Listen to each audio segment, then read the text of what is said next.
Kamusta mahal na mga manonood? Tinatanggap ko kayong lahat sa aking channel. Tugba Buyak Usten, nakukuha ko ang sweldo na nararapat sa akin. Si Tuba Buyak Usten ang mukha ng advertisement na ipinakilala niya ang bagong serye ng produkto ng tatak ng Venus sa imbitasyon na ginanap sa nayon ng Momo Doll noong nakaraang gabi. Nakipagkita ang aktres sa press sa event at nang tanungin tungkol sa kanyang mga beauty secret, umiinom ako ng maraming tubig. Kumakain ako ng mga natural na pagkain. Nananatili akong positibo. Nakatulog ako ng maayos at kumakain ng maayos, sabi niya. Gustong-gusto ko si Tuba Buyak Usten, na nagsasabing tinatawag siya ng kanyang mga kaibigan na isang engkanto sa pag-aayos.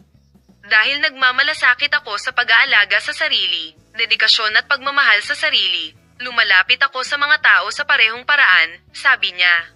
Si Tuba Buyak Usten, na kamakailan lamang ay humarap sa madla na may parehong serye sa TV at isang dula sa teatro, ay tumugon sa tanong tungkol sa paper episode ng mga aktor na nasa agenda bilang mga sumusunod. Sa tingin ko ay nakukuha ko ang sweldo na nararapat sa akin. Literal na nilalabag ang aking mga karapatan. Magandang balita mula sa Tuba Buyak Usten. Patuloy na panoorin ang aming channel para sa mga pinakabagong post.